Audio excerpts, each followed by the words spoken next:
The Spinoff Podcast Network. This is Kiwi is back for a brand new season with more inspiring kōrero from special guests including rugby player, father and role model TJ Perenara. My family bring me joy. Rugby brings me joy too, but it's not the same joy as my family brings me. And global dancer and choreographer Kirsten Dodgen. For some reason, people think I'm very intimidating. Listen to the new season of This is Kiwi, brought to you by the Spinoff Podcast Network in collaboration with KiwiBank. Available now wherever you get your podcasts. Over 25 years ago, on September 29th, 1998, we watched a brainy girl with curly hair drop everything to follow a guy she only kind of knew all the way to college. And so began Felicity. My name is Juliette Littman, and I'm a Felicity superfan. Join me, Amanda Foreman, who you may know better as Megan, the roommate, and Greg Grunberg, who you may also know as Sean Blunberg, as the three of us revisit our favorite moments from the show and talk to the people who helped shape it. Listen to Dear Felicity on Spotify or wherever you get your podcasts. I don't want to dance. I don't want to dance. Jazz hands. I can't dance, and the world does not need to know that. I have seen you do a very high kick before. In heels, yes. In heels. I believe there's footage of it.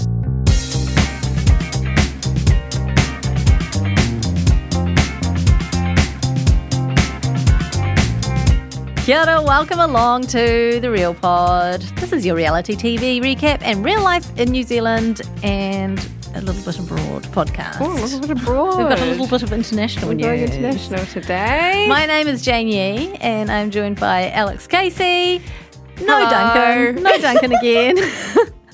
Duncan did want to zoom in, but we just sort of Ignored that. He's He's very busy working on a thing and he was like, I can zoom in. And we were like, okay. And then we just haven't bothered we should doing tee it. that. We should definitely tee that up. Turn that up. We are going to get Sam Brooks from the Spinoff in to talk about Popstars a bit later in the podcast because he's watched it. And we have Have just not. been flat out. We've been so busy. We have just been flat out, start to finish. We've been sourcing the news for you, amongst other things. So later on in the pod, we've got, it's Australia Week at the Spinoff, and so we're going to be recapping maths. Which is Maths Australia, especially in case you didn't know. for this week. And I'd just like to say a very warm welcome, kia ora, to all our Australian listeners who Australian Cornies back on the pod now that they can listen to it now that the bubble's opened. Oh, welcome. Take your test first, all that. You know how we opened the pod last week and Duncan said Whoop? Yeah. And I said Hello Fresh? Yeah. I have been getting sponsored Whoop ads constantly. Yeah. Everywhere I go. Yeah. What's going on with that? Your phone's listening to you. Jonathan, what do you think about phones listening to you? What I heard was they know when you're in the same room as someone who has like Googled a competing product or something like that, and so they're like that they know that you're together, and then they connect you as an ad target. Hang on. So does that mean we can find out more about the people that we hang out with via what we get advertised rather than it hearing? It's not like listening to us, but like if I'm sat here with you and suddenly a whole lot of sex toys pop up ads, then it's like I can only conclude that Alex Casey has been Googling with the the sex enemy. toys. Time for the real news.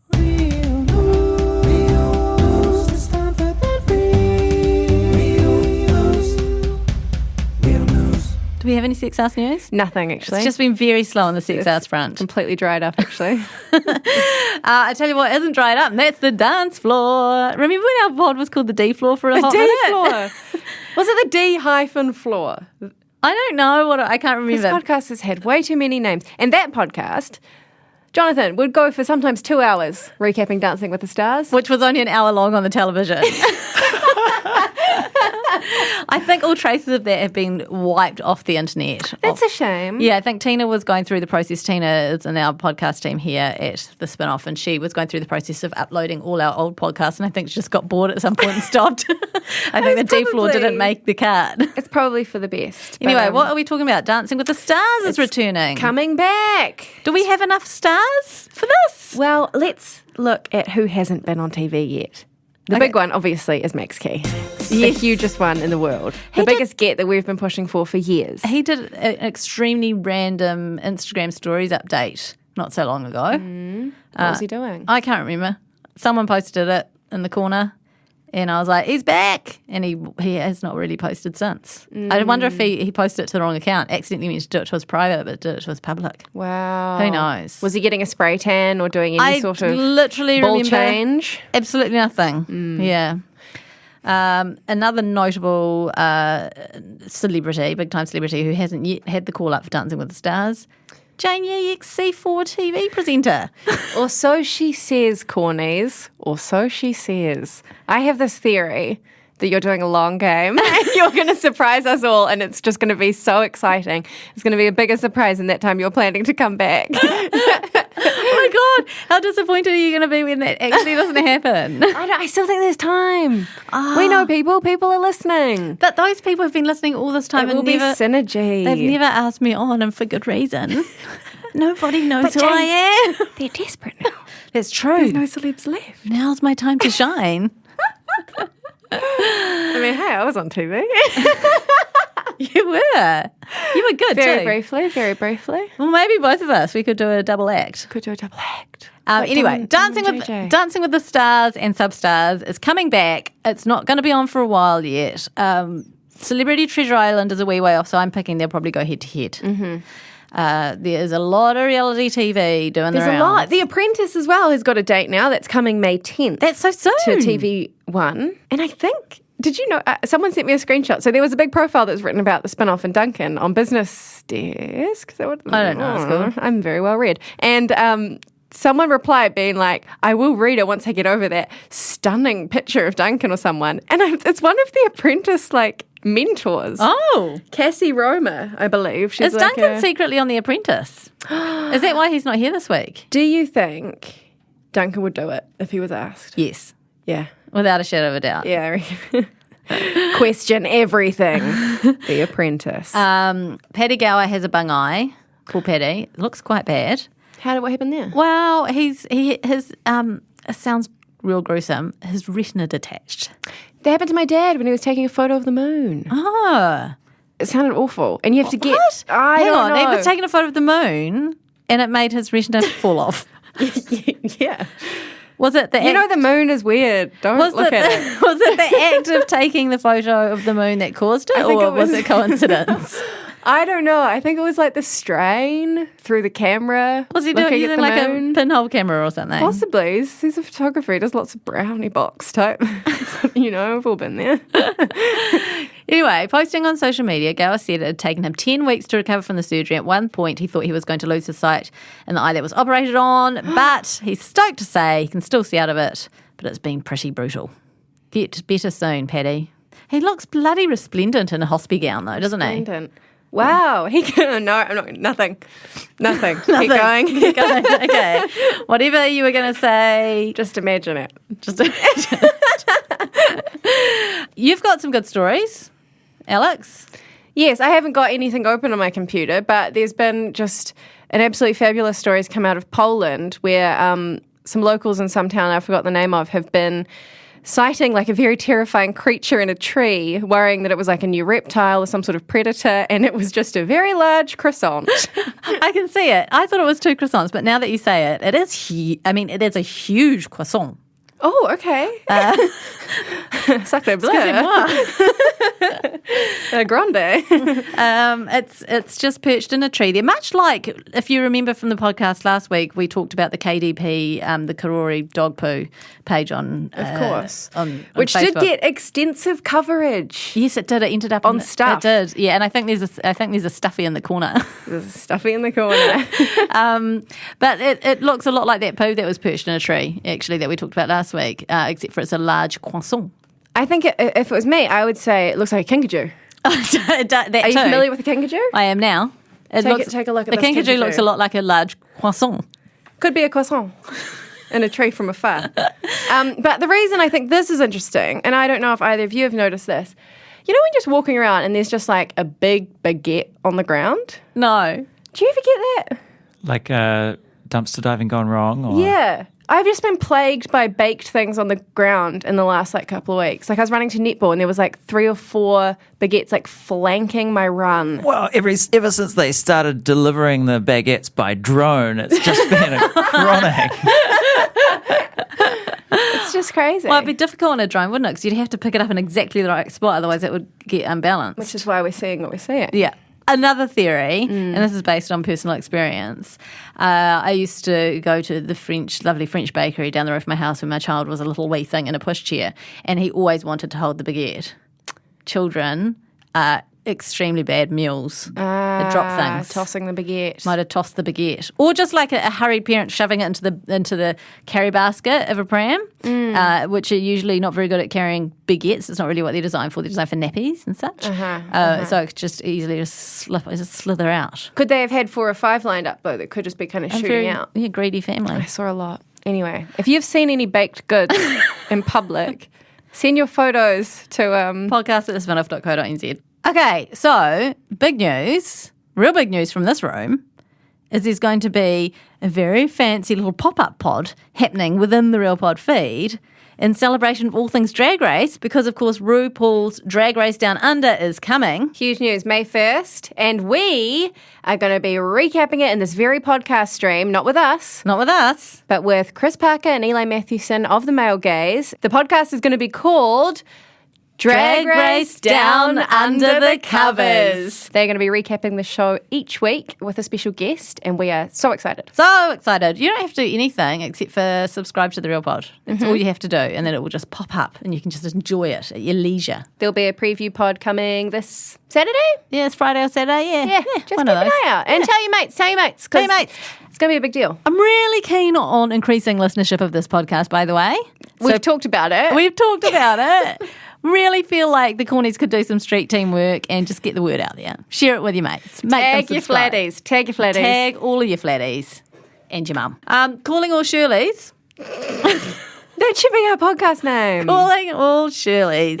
We have a podcast name that we've had for like a few years now. Let's just try and hold on to it.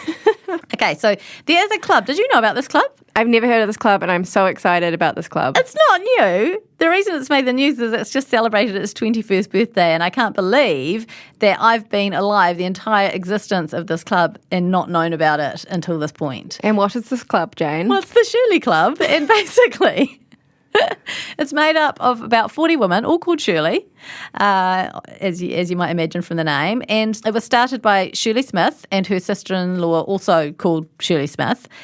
And those two Shirleys were inspired by the world's first Shirley Club. This is not the first, okay? The first Shirley Club was created in Australia. There was an article in the Australian Women's Weekly years ago, and Shirley Smith said to Shirley Smith, great idea, let's do it. And now they're about 40 strong. They're like little mini Shirley pop-ups that happen around the country. Oh my goodness, this is incredible. I did not know there were so many Shirleys. I mean, I don't even think this is the sum total of all the Shirleys. Shirley, you can't be serious. They're all very good at talking and eating.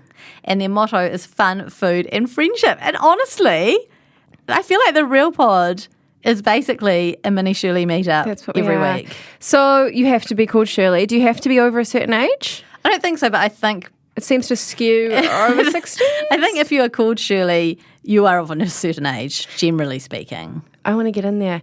We haven't talked about the fact that I'm moving to Christchurch on this podcast. Oh my God. Real news. I'm joining the Shirleys.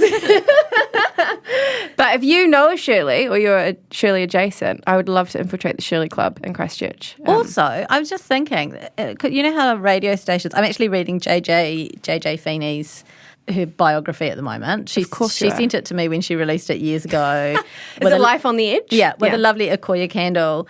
I burnt the candle but never read the book, and now I'm reading the book, which I'm guessing you can probably pick up for a song at this point. But it's an op shop classic. It's quite a fun read. Alongside The World According to Clarkson, you can find Life on the Edge. And the book that I wrote about Jamie Curry. Yes. 50 so cents. I haven't written one yet, but I will. Perhaps about the Shirleys. Yes. JJ's book goes behind the scenes on like radio stunts and so on. And I'm just thinking that infiltrating the Shirleys would be a good radio stunt. Like the challenge is you have to get your name legally changed. You know? That's the thing that you do for a radio stunt. So would you do that for the Real Pod? Is there a limit on how often you can change your name? I think it costs money. Yeah. Let's say money's no object. Money is no object. I don't know. I haven't looked into it, but perhaps we could do some research and do It's sort of a pain to promo. change your passport and everything like that. Do you have to do that? Could I just change it for a day? Oh, I think you'd need to keep it for a little longer than that. But then I'd want to keep the relationship with the Shirleys. well, as soon as you're not a well. Shirley, you're out of the Shirleys. I assume you have to turn up with photo ID and also like a copy of your latest power bill or something, proof of address. I could have Shirley's middle name. Yeah. Drop the first. I don't know if that counts. I don't know if that counts. But also, is this club a little bit exclusionary for like the Janes and the Alexes and the Jonathans of this world? What do you think, Jonathan? Are you incensed by this Shirley Club? Do you want to get in there? No, I'm not incensed because I've just found out that there is no limit to how many times you can change your name in New Zealand. Wow! That's why we have you in the This is the news. That's There's crazy. a practical limit, which is how long it takes to change your name. You've got to do background checks and stuff like that. You can probably only get that done several times a year. Hey, several times a year. Oh my God. How much is it? Did you find out how much it costs? Stand by. Okay, this is a breaking story. It's a developing story. We'll come back with the latest updates on changing your name. And in the meantime, let's get into the real review. This is great. 5 out of 5 from me. The nicest thing that's ever happened. And that's the real review. Corny sourced again this week because #lazy. Lazy. Actually, and one of them's not even a real review. It's just Whittaker's posting a new product. I love the evolution of the segment. that I desperately want to try. If you're listening, big chocolate or medium chocolate, really, aren't they? They're not big chocolate. I think they're big. Cadbury's big No, chocolate. Whittaker's is number one. What? Maybe it's number one most trusted or something. Okay, big trusted chocolate. Yeah, trusty choc. I want the new chocky that you're raising money for charity for, which means you probably won't give it to me for free. But it's carrot cake, one flavour. I've had this idea. And strawberry and waffles, the other flavour. What? I don't know what do you think about strawberry and waffles. You can have the carrot cake, I'll have the strawberry and waffles. Can I see a visual of these? Yeah, they're cute little faces on the packets, and they're the small kind of fancy blocks that Whittaker's do. You know, like the artisanal ones. To plough through those in like 2 minutes. Absolutely. Those ones. Thin as a wafer thin. Okay, this is an actual. Oh, and by the way, can't actually review it until we eat some. So if you want that good Real Pod review coverage, Whittaker's, send some choc our way. Catherine from the corner has treated herself to some lovely raspberry and jube squiggles. Ooh la la. I would definitely like to try these also. Have we not covered these off already? What's happening with biscuits at the moment? There's so much happening with biscuits. This is mad science. I actually think, did we talk about this when we were together at the weekend? Maybe. Anyway, real review from Catherine. Love raspberry milk chocolate, and I'm a sucker for a jube, so this is right up my alley. So much so, I paid full dairy price, Wow. $4.90. Marks off for being excessively sweet and kind of tasting like a Shrewsbury. If you're a Squiggles candy fan, definitely give these a go, 7 out of 10. That's a great review. It's a great review. That's but not a bad dairy price. it's actually a better review than we would do. It's far more love succinct. this. A lot of information, Have we relevant thought about information. just not doing the podcast and getting the cornies to just do everything? We just read out their posts. Yeah. I mean, that's what Wayne's World is. Thanks, Catherine. And Big Biscuit, please, Big Griffins, send us some squigs. We're listening. We're interested. We have ideas. Alex, I've got a lot of ideas. I need- Wheat Bix and brown sugar. You know Yum. who's doing that? Someone's got to do it. That's copyright. Porridge and brown sugar too. But what about the Kiwi values, Jane? Well, have you not been reading Alice Neville's food thing where she Is Wheat exposed Bix not Wheat Bix ours? Australian? And that's part of our Australian Week Part of content. Australia Week coverage. I'm going to send you out the door to go and get Sam while we play the reality check sting. I have 4 weeks to decide if I'm going to drop my entire life in. I am disgusted at how much you have copied my husband. This is fine. I don't even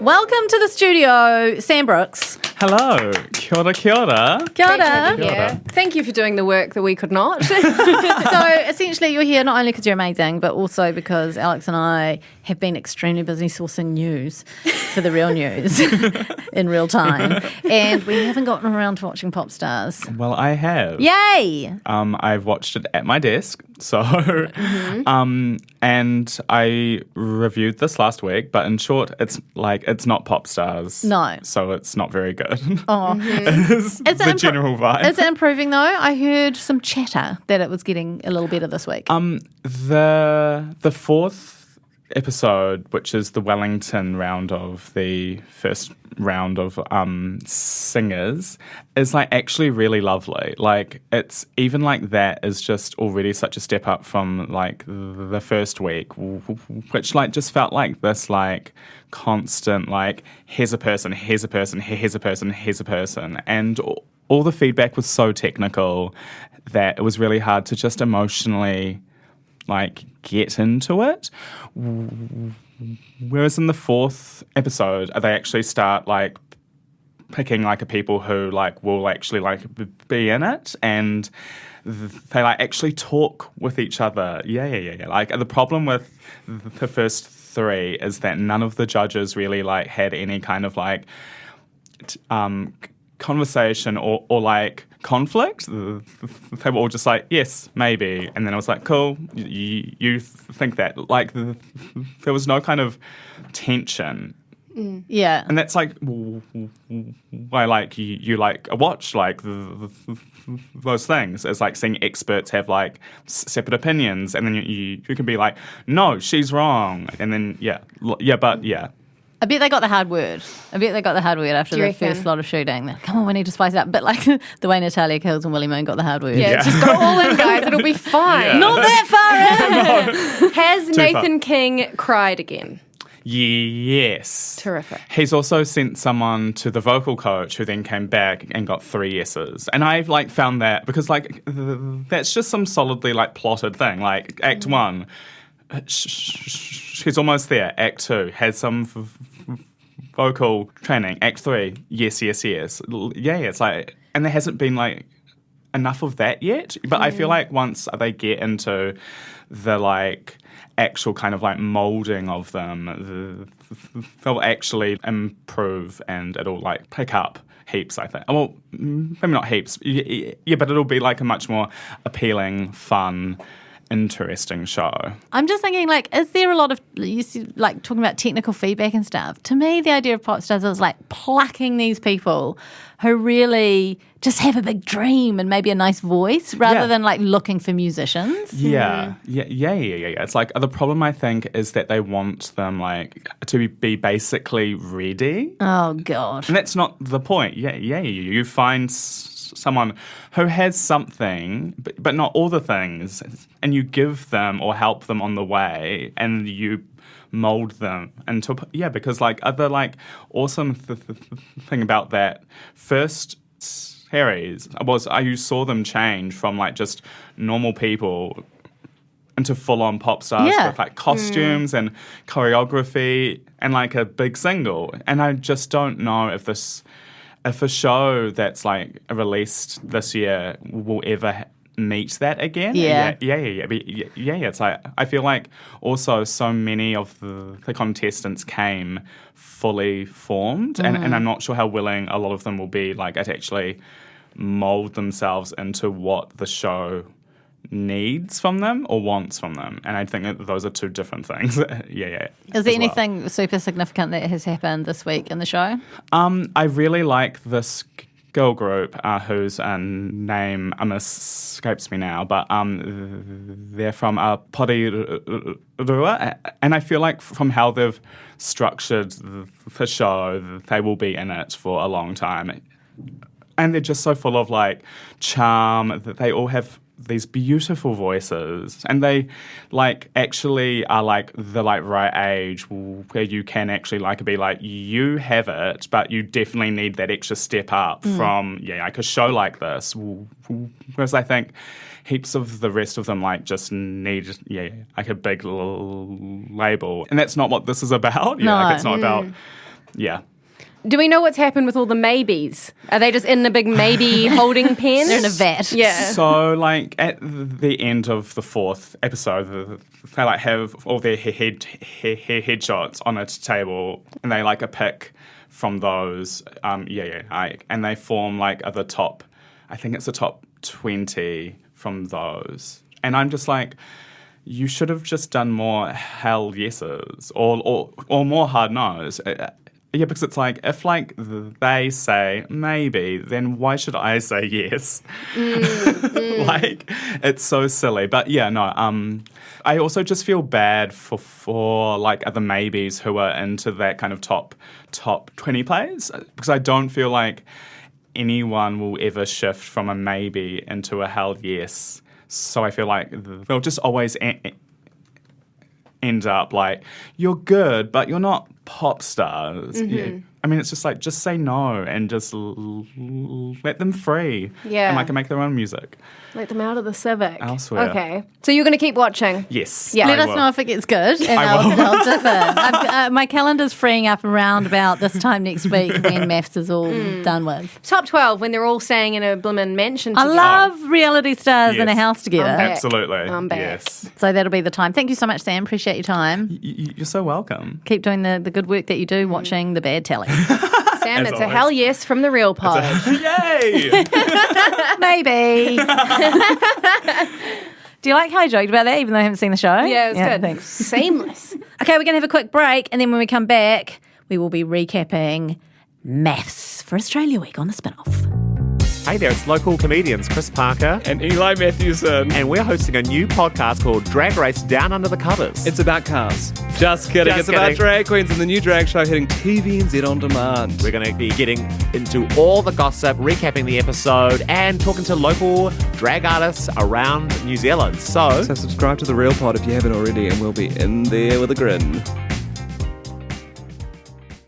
Alex Casey. Oh my God. Belinda and Patrick had sex. Oh my God. They did the dirty. Think back to the foot clapping in the bath. Who would have ever thought that they'd get to the point where they have, like, I don't know what colour, kinky, or what flavour. Kind of like a raspberry jube. I don't know. Who knows? With a bit of squiggle on top. But it happened, and I loved when they delivered the news, because it was at the boys' girls' night. She told the girls, and the girls were like, "Oh my God, babe!" Kind of like did a toast. When Patrick told the boys, they all leapt on piled him. onto him, and they were all just sort of humping. Oh, yeah. It was a celebration. It was charged. I think that Alessandra would have been very happy with the response and the encouragement from everyone. Yes. It was it was literally a celebration of sex in two different locations It's true. at the same time. And good on them. Good on them. That's kind of all there was to report from those guys, right?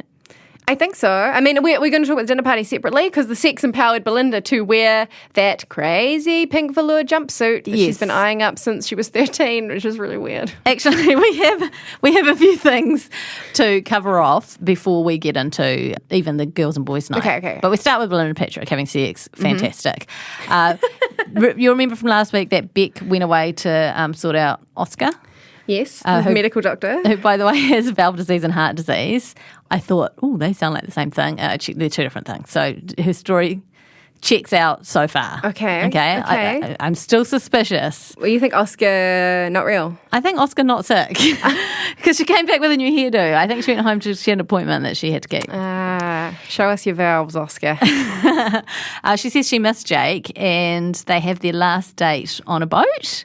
That's right, kind of sushi champagne. She said, so I might be paraphrasing here, but something along the lines of like, you don't really have any banter, but I respect the way you were around Oscar. Okay. My take on it was, also paraphrasing, your banter sucks, but you're very supportive. So somewhere in there is an accurate quote. She does not like him. No. But she really wants to stay on the telly. She really doesn't want to tell him that she doesn't like him, and constantly avoids the question when he said, you know, do you see yourself being a mum by 30? Do you see us together in a few months? She says, I don't really look at time the way that you do. which is just like amazing swerve. She's like, I'm taking it day by day. Bearing in mind, this is a show that she would have had to apply for about 6 months out from filming starting. So she definitely knows like a vague concept of time. But she doesn't know who Princess Diana is. So who knows how her brain works?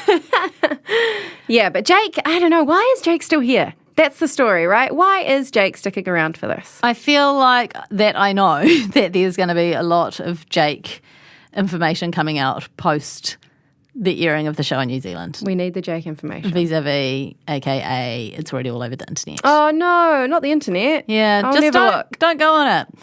Bryce and Melissa, the only thing I really have to report from them is that, plenty later on, but for this part of the show, that he has the most insane homemade-looking headboard, that crappy pallet wood fence situation. Oh, I didn't notice this. Did you in Canberra? not? It was a monstrosity. Classic Bryce. Yeah. It looked Homemade, like regional radio. Pinterest gone rogue, you know? Alana and Jason, they started out not in great terms. They were still in separate apartments. But then he turns up with a lovely gift of some perfume. Mm-hmm. And they white pants, kind of a suit jacket. Looking nice. They go for a drink and sort their shit out, and then he moves back in. And I just want to comment on Alana doing her ITMs, her in the moment interviews with a little cat ears headband on. Was she doing that? She has a lot. I noticed every morning when they had the little wakey shot, she's wearing a different sleep mask. Yeah. That must be a sponsorship thing, right? No one needs that many sleep masks. Well, I'm just wondering if maybe she's a clean freak and she likes to wash them every use. Wash an eye mask? I don't know. I've never used an eye mask. Haven't you? No. I love an eye mask. I feel like I wouldn't sleep well with an eye mask on. I've got these little things called eyelids that I use. Not for me. I don't like my eyelids. I sleep with my eyes wide open with an eye mask on. She had, this week she had a Hungover AF, like a bright pink fluffy eye mask with Hungover AF written on it. Yeah. Cute. It's characterization, you know? She's thinking about it. She's basically a look sharp store on feet. Okay, let's get into the girls' night and the boys' night. As you said, big celebrations about the sex. Ilana, very proud of Belinda and Patrick. In fact, she said, I feel proud like a parent, a weird sex parent. So that's a thought.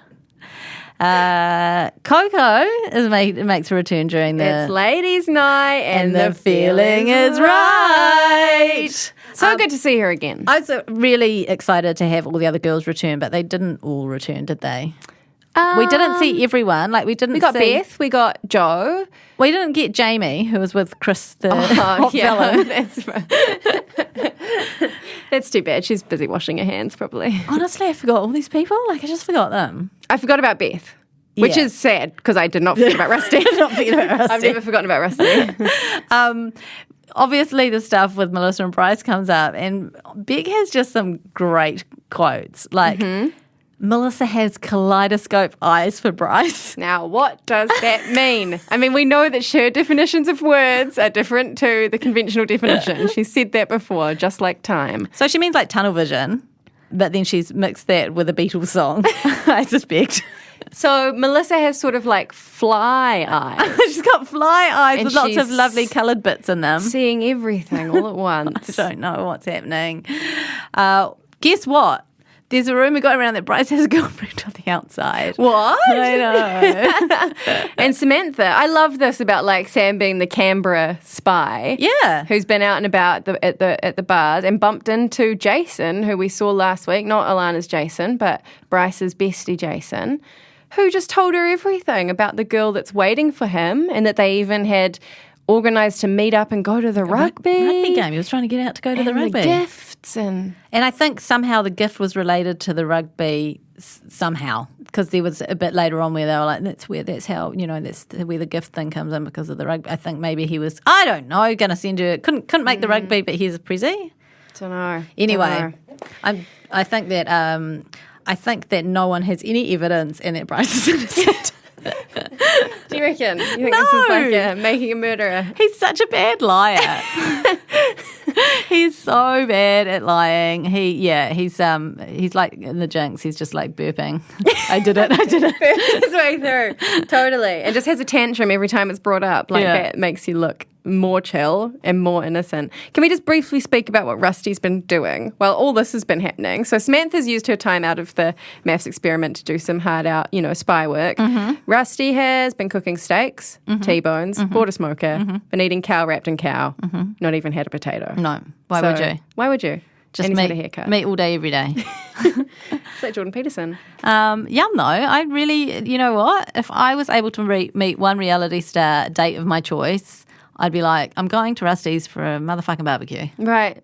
I think it's not a bit, rather that than Jason's weird, E. coli spaghetti. Oh God, no. Another fun thing that Beck said was, I know there's dirty water between Samantha and Coco. Dirty water. Where have they been swimming, I ask you? What is going on there? What did you say about the undies last week? The dirty undies. The dirty undies that Belinda got. Also, while this was happening, so there was the drama at the boys' night. So Sam, bleach blonde Sam, arrived wearing peace print Converse. Did you notice that? I didn't notice. He came for war. He certainly did. And him and Bryce kicked off almost immediately. Sam said, he sort of asked me, he's like, it sounds like there's a lot of drama around you. Have you ever thought about having a look in the mirror and asking yourself why? And then Bryce on this weird cell phone was like, every morning. I've even broken a few with my gonzo nose. Great retort, I have to say. Amazing. Bryce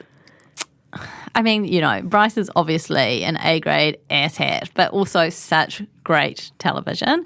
If it wasn't for it being at the expense of Melissa's entire life and reputation, I think I just enjoy him completely. The fiery, you've carried yourself like a cockhead. Yeah. I haven't heard that for a while. I don't think I've ever heard that. Through this whole experiment. And then he stormed off again. He's been so much storming off. I mean, he makes NASA look like an amateur with the storm offs. Totally. He's always ready to go. Like 5 or 6 storm offs. I think so. The worst bit is he comes back most of the time. He gets halfway through taking the mic off and then he's like, oh no. Or Johnny comes out. I like Johnny chasing after him and being like, he's like, just take a deep breath, bro. Go home. Have a bath.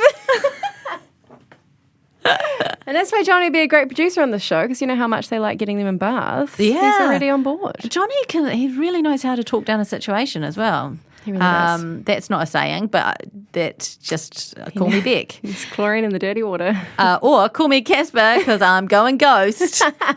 Coco, it wasn't enough Coco. No. It was all very just bite-sized Coco. Because they needed to get to the revelation, right? And Yeah. Coco kept kind of upsetting. Sam really wanted to reveal the information about the girl on the outside. Sam revealed her name, which got beeped out to us as the audience. I know what it is, though.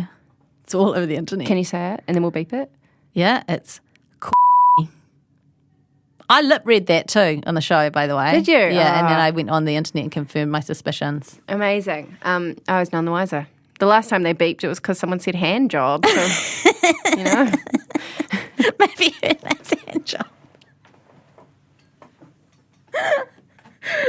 Terrible name to give a child. Terrible name. Bryson and Melissa were a no-show at the dinner party because of everything that kicked off at the boys and girls night. I'm just rolling into the. Is that right? Yes. Nothing else really happened at the girls and boys nights. No, just Melissa got very upset and said, Oh, yeah. I'm the biggest fool, and went and stood kind of on her own on a balcony. And it was very upsetting to watch. But wasn't the worst thing? Didn't you just know that she was going to go back to Bryce and he was going to say, it's not true, it's just rumours, I don't know.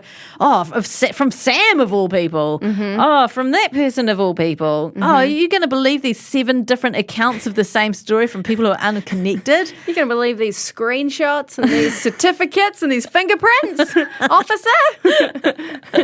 Can we get a check on that? It's deep cut, by the way. And he does say, whenever she brings it up, he lashes out in this way where he's like, I'm just going to leave. I've copped this the whole time. Yeah. In a way that is obviously a horrible thing to say to the woman you are married to on the Who experiment. has abandonment issues, Abandonment I might add. issues. It's just a very bad way of handling it. I did like her pajamas in this scene, though. I will say that. Hungry caterpillar. Yeah, I did. I clocked that too. And a pair of jandies with the jammies. Jandies with the jammies. Yeah.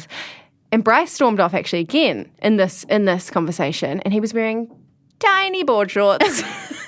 I didn't notice the tiny board shorts, but I did clock the sides of his thigh, which I feel like there's a relationship between the tiny board shorts and the size of thighs. Couldn't be sustained. I did an investigation once, which we should actually republish for Australia Week, about why the men on maths wear board shorts and beards. Yes. And there were some rude revelations, put it that way. When they got to the dinner party, as I mentioned, Melissa and Bryce are a no-show, but they're still the number one talked about topic over the dinner table. And Belinda referring to the situation about girl Sam, getting their inside info and how she got it from Jason on the outside. I love the inside-outside thing. Jason on the outside. And I love that the girl that we shall let's just pretend her name is Handjob. I love that she's a main character in this show without ever intending to be, never being in it. It's amazing. She is honestly, she's had more airtime than probably 60% of the rest of the cast. She's like the, oh no, is there an analogy? Like something on Lost? Like the Wizard of Oz? You know what I mean? Like the smoke monster or the polar bear or something like that, where it's like you hear them talk about it, but you don't see it for ages. Are you asking Jonathan, he's about to say, never watched Lost? I've never watched Lost. There you go. Think about rewatching Lost. Anyway, doesn't matter. So let's get on to Belinda's outfit. You mentioned it. It was one her sister wore when her sister was 13. And now, 20 years later, Belinda's had sex, got confidence, and now she's wearing this circus act outfit. This child's leotard. This gives me a new theory, by the way, on Belinda's fashion. I don't think she makes her own clothes. I think her mum does. Yeah. Stage kids. Yes. Costume box. Chasing the dream. Yeah. It was quite an outfit. I mean, I still think that the white outfit that she wore was equally as eye-popping. It was, but that was getting closer to, I think, trends of today. Whereas I don't think this pink velour thing, I mean, she can pull off anything, but not put for on me. anything. Not for me. Not for me. I mean, Patrick wanted to pull it off. He was like, if she keeps wearing those 80s, 90s outfits, I might have to say I love her. Which was kind of like, I don't think love should hinge on a velour jumpsuit. I mean, why not? People fall in love over worse things. True. Okay. When Melissa and Bryce, before they came along didn't come along to the dinner party, she asked him, she had him up about the girl. He says that she's the girl from Tinder from before the experiment. And Melissa's like, well, she says that she's still waiting for you. News to me. News to me. Like, it's just absolutely shuts shit down. Then he has a cry. Oh, then he had the big cry. And he was sort of sobbing and saying, I just want to go home. And she, instead of taking that as like kind of, oh, he's having this giant emotional outpouring because he knows he's been cornered and he's clearly like, holy shit, it's over. She goes, what did she say? This is just a testament to their relationship. Yeah. He feels so much emotion. Yeah. He wants to leave. He wants to leave because he knows he's going to get snapped big time at the dinner party. So they come to, I guess, a happy compromise in which they don't go to this dinner party, but they stay in the experiment for that one more day. The experts opened the dinner party by saying, our couples have been here for 2 months. And I was like, oh my God, that means we've also been here for 2 months watching this show. Feels like it. It feels like I don't remember a time before Bryce. No, I don't remember a time. I don't remember a time before Bryce either. And yet here we are. And I know there's going to be a big math-shaped hole in my viewing schedule in the very least. Thankfully, the Daily Mail will just keep delivering the drama until the next drama season. beyond the show. Yeah, they're already casting for the next season, so sign up. Anyway, how did you feel about the server guy? The ladies and gentlemen, the dinner is served. The Blondini. I haven't seen him before. He was unique. He was very angry looking. Do you think they just were like, well, this is the last dinner party, we've got to have some... We've just got to push it through. Got to bring in the Blondini from the outside. Yeah. Get the kitchen hand. He's got a lovely accent. Now, this is where things get confusing. Okay, so they're all having a good time. Then Bryce and Melissa come up again, and someone says, why don't we call Sam? And Beck's like, I've got her number, but I don't have my phone with me. And Georgia's like, well, I'm going to go get a phone. And she obviously goes and gets production's phone, comes back. And then does Beck know Sam's number off by heart? I don't know. It's an interesting question to think about them being friends Because I don't feel like we ever saw them doing that. Is it a ring through Instagram? Is it an Instagram call? Is it a Facebook Messenger call? I mean, I assume that the production staff had the number. And so I just don't think it was probably as organic as it looked. I thought it was Georgia's phone because it was hot pink and glittery. Yeah, maybe. Did she have it in her bag? Could have had it in her purse. But then again, where'd they get the fucking number from? You know? I don't know. It's hard to get people's numbers these days. It really is. I don't know anyone's numbers except for my mum's and my own. Anyway. It was a great call. And I also loved how they did the really cheeky tease to make it look like who they were ringing was the girl on the outside. I don't know if we can keep saying I can't say that. I'm sorry. Beep it every time. Beep it every time. So they rang Sam, and it was all very shocking. And Sam's friend was there in the room who had been at the bar. So there was like another person that could corroborate the story again. Everyone was freaking out. Jason, this was the final straw for Jason. He said, I really want to hear the evidence myself firsthand.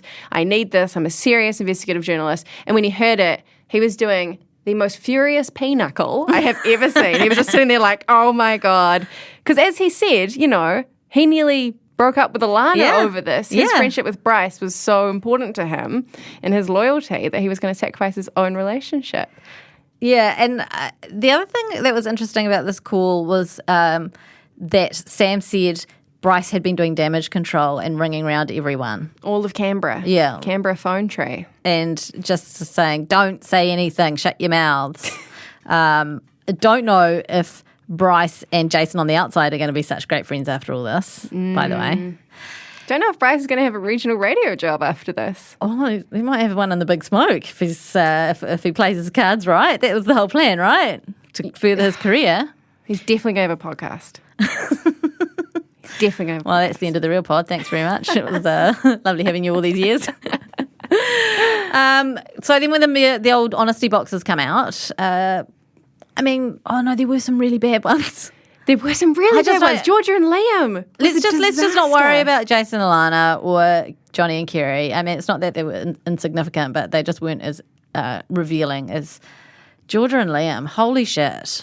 So I don't quite know what the question was that prompted it, but the revelation was just like Liam, again, being brutally honest in the worst way in front of everybody, saying that he doesn't think Georgia will fit in with her wider social group, that they won't accept her. Hands down, no. They're not used to the loud and the pink, as he said. Yeah, he doesn't love the glamour side of Georgia. So the question was, do you think your network would accept me, your network of friends and family? And he straight up said no, like just very loud, instant no.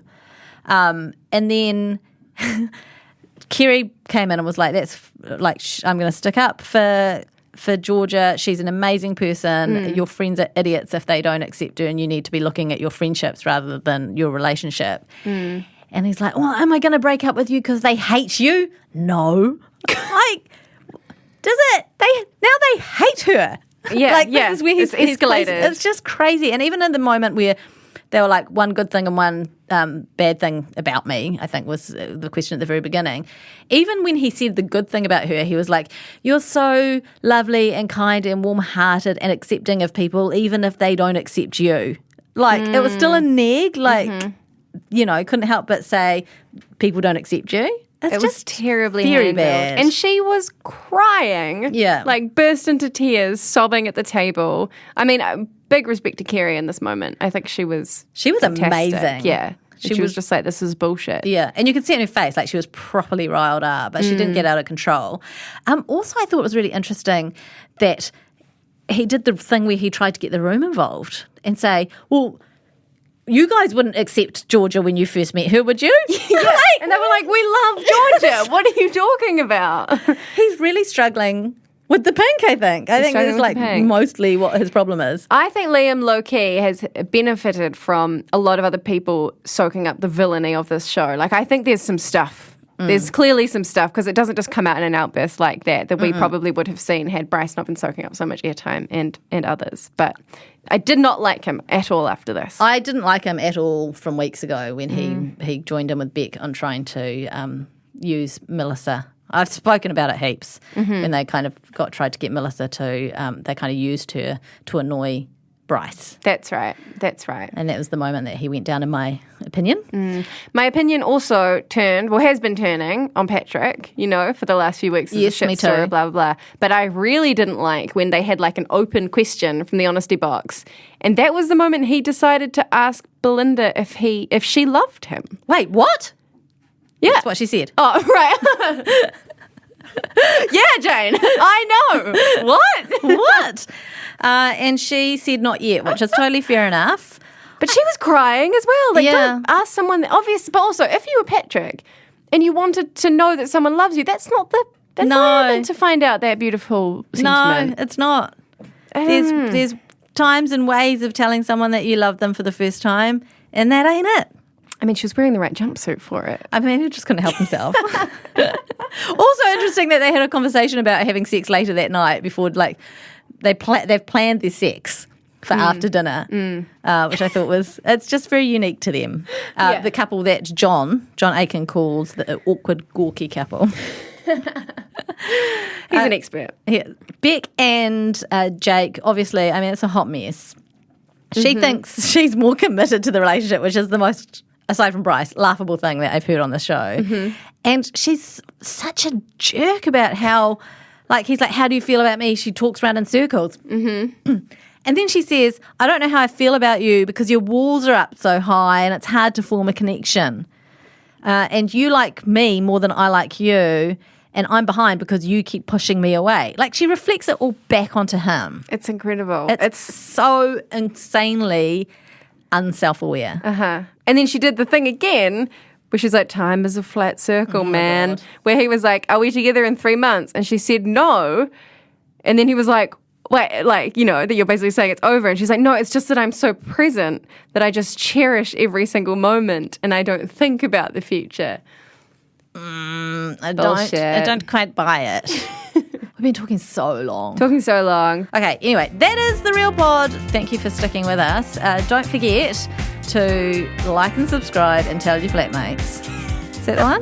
Yeah, I think that'll that's everything. do. Thanks, Jonathan, for recording. Thank you, Sam, for coming in and telling us about Popstars. And thank you, Cornies, for listening. And other people who are not Cornies. And if you don't know what Cornies are, I can't be bothered explaining it. Tune in next week and I'll reveal all. Bye.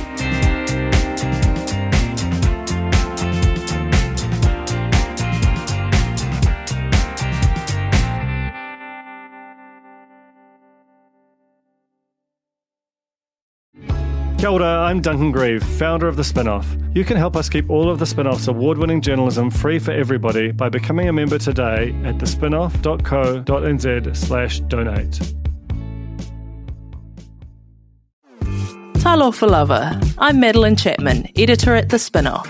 If you have the means, consider supporting our high-quality journalism by becoming a Spinoff member. Sign up now at thespinoff.co.nz/donate. The Spinoff Podcast Network.